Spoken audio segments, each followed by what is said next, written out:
The untold story of how one of the world's most guarded leaders was extracted in the dead of night. In this deep dive investigation, I break down the intelligence operation that changed South American politics forever. News reports have been fragmented and contradictory, but leaked sources inside the intelligence community have pieced together what really happened that night. In what you'll discover in this video, the first alerts had come in an hour earlier, fragmented reports on encrypted channels, diplomats refusing to answer calls, Venezuelan state media suddenly going dark. By dawn, one rumor dominated every intelligence-adjacent circle on the planet. The impossible had happened. The president had vanished. Not assassinated, not deposed by generals. Vanished. And if the whispers were true, he had not been taken by enemies crashing through the gates, but by the very men sworn to die for him. The night Caracas held its breath. At approximately 1:45 a.m., Caracas time, the president was asleep at a secure location somewhere in the capital. The address remains undisclosed even now, but my sources confirm it was one of several rotating safe houses, anonymous villas, windowless compounds, places designed to confuse assassins and frustrate surveillance. These locations changed without warning. Only a handful of people ever knew where the president would spend the night. At 2 a.m., the city shook.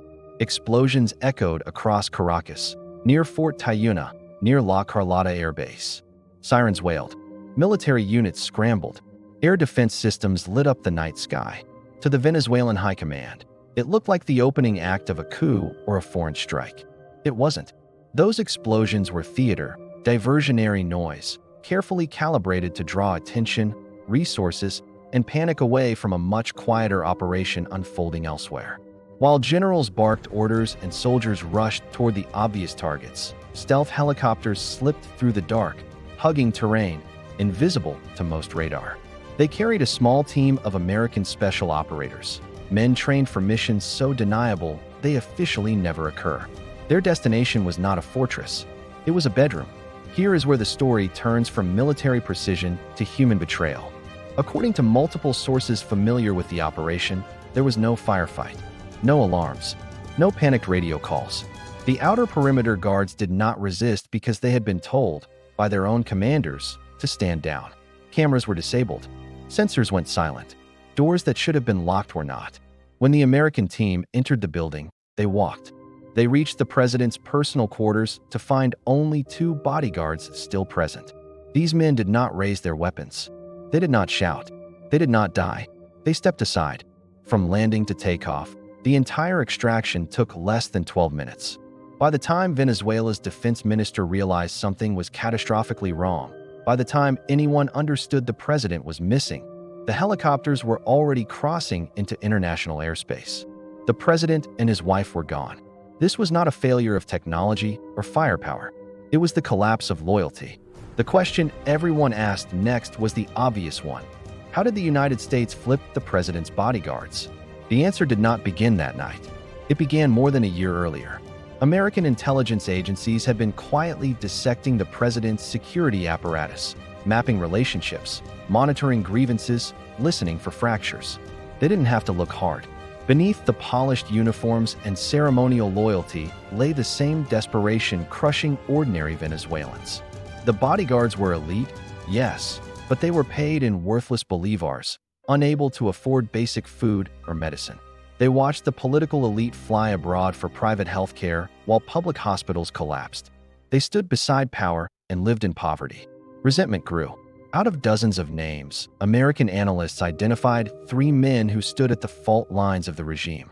The first was a senior bodyguard in his late 30s, loyal on paper, hollowed out in reality. His young daughter was gravely ill. The treatment she needed did not exist in Venezuela. His proximity to power could not save her. The second was younger, ambitious, and bitter. Promotions passed him by in favor of less competent officers with better political connections. Loyalty, he had learned, mattered less than lineage. The third was a veteran, once a true believer. He had served under Chavez and still believed in the revolution's original promise. To him, the current president was not a successor but a betrayer. Contact was indirect, cautious, almost boring at first. A former colleague here, a relative abroad there. No demands, no money, just questions about the future, about Venezuela, about regret. Only later did the offers come. They were staggering, between $10 million and $20 million per man. Yes, but more importantly, escape, new identities, safe passage, protection. For the father, there was something money could never buy: immediate medical evacuation for his daughter, lifetime care guaranteed. For the ambitious guard, citizenship, a clean slate, a future. For the disillusioned loyalist, anonymity and the belief, true or not, that he had helped end a tyranny. Still, promises were not enough. These men needed proof. So the Americans did something extraordinary. They extracted the families first. Over months, wives and children quietly disappeared from Venezuela. Commercial flights, border crossings, paperwork that asked no questions. By the time the operation moved forward, the bodyguards had nothing left to lose. 3 men were not enough. The recruits were instructed to identify others, those willing to help, those willing to look away, those who could be placed elsewhere at the right moment. The network expanded slowly, invisibly. By the time the final plan was approved, at least 8 members of the president's inner security detail were compromised. Some were fully aware. Some were willfully ignorant. Some were simply absent. The operation nearly collapsed several times. The president changed locations. Schedules shifted. American teams stood down again and again. Then came the breakthrough. One compromised guard was assigned overnight duty at the safe house. He confirmed everything: numbers, positions, identities. When the green light finally came, the Americans knew exactly what they would find. Accounts differ on what happened next. Some say the president woke calmly, instantly understanding the betrayal. Others claim confusion, that he believed it was a drill, a test. One source insists he pleaded with his guards, reminding them of their oaths. If so, it didn't matter. They had already chosen. He and his wife were restrained, hooded, and carried to the helicopters. No speeches, no cameras, no history books have yet written. Just the sound of rotors fading into the night. What's most striking about this story is not American capability. It is regime decay. This wasn't a fortress breached by force. It was a system hollowed out from within.